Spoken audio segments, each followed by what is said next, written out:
তের মাইয়া কালা হইল মালা বন্ধু চিকন কালা, জাতের মাইয়া কালা হইল বালা।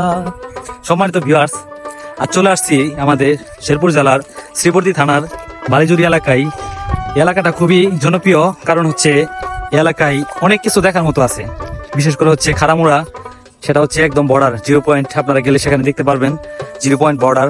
সাথে রয়েছে এই আমাদের বালিজুরি শ্রীবর্দী থানার একটা নদী। আমি কিন্তু একদম মানে 3টা নদীর মাঝখানে দাঁড়িয়ে আছি। এই যে আমার পিছনে দেখতে পাচ্ছেন, এটা মায়াবী লেকের সেই জায়গাটা। আমাদের 2020-21 সালে মোটামুটি ভাইরাল হয়ে গেছিল মায়াবী লেক। আমাদের শ্রীবর্দী থানারই বালিজুরি এলাকায় অবস্থিত। আসলে আমাদের শ্রীবর্দী থানায় কিন্তু অনেক ঘোরার মতো জায়গা রয়েছে। আপনারা কিন্তু অনেকে জানেন না, যদি ঘুরতে আসেন অবশ্যই ভালো লাগবে, সময় করে আসবেন। এই যে বিকালের মুহূর্তে আমরা আসছি, আমাদের সঙ্গে কিন্তু কেউ নেই, আমি আর স্বামী আসছি আজকে ঘুরতে। আসলে খুবই সুন্দর, ভালো লাগতেছে যে না একটা নিরিবিলি পরিবেশে আসছি, মনে হচ্ছে যে কক্সবাজার আসছি। এরকম জায়গায় মাঝে মধ্যে ঘুরতে আসা উচিত প্রত্যেকজনেরই, কারণ শহরের কোলাহল থেকে আপনি যত ঘুরবেন ততই শিখতে পারবেন, প্রকৃতি দেখতে পারবেন। কারণ প্রকৃতি কখনো মানুষকে ঠকায় না, মানুষ মানুষকে ঠকায়।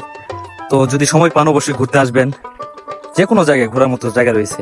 আর যারা মোটামুটি আমাদের শেরপুর জেলায় রয়েছেন, তারা জানেন যে মোটামুটি অনেক ঘোরার জায়গা রয়েছে আমাদের এই শেরপুর জেলায়।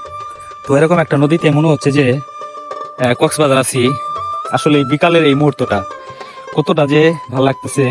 যে পাশেই দেখতে পাচ্ছেন ছোট ছোট ছেলে মেয়েরা, তারা কিন্তু খেলতেছে এই নদীর প্রান্তেই। আসলে সেরকম কিন্তু একটা পরিবেশ। আকাশটাও কিন্তু আমাদের খুবই সুন্দর একটা সৌন্দর্য উপহার দিয়েছে। এই বিকাল বেলায় যদি আসেন অবশ্যই কিন্তু ভালো লাগবে, কারণ এখানে দেখার মতো অনেক অনেক জায়গা রয়েছে। আপনারা যদি ঘুরতে আসেন অবশ্যই কিন্তু ভালো লাগবে।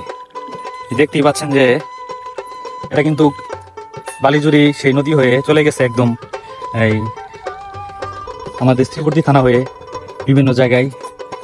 এটা হচ্ছে ধানশাল চলে গেছে সরাসরি ভাবে। আসলে খুবই সুন্দর একটা জায়গা। বিকালের পরিবেশটা যেত সুন্দর, যদি আপনারা ঘুরতে না বের হন আপনারা বুঝতে পারবেন না। আকাশটাও কিন্তু খুবই সুন্দর, এত সুন্দর একটা আকাশ। আকাশের নিচে, খোলা আকাশের নিচে দাঁড়িয়ে আছি, ঘুরতেছি, ভালো লাগতেছে, খুবই সুন্দর লাগতেছে। কারণ এইসব জায়গায় ঘুরতে আসলে কার না ভালো লাগে। তো অবশ্যই ঘুরতে আসবেন। ভালো থাকেন, সুস্থ থাকেন। আজকের মতো ভিডিওটা এখানে শেষ করছি। আসসালামু আলাইকুম।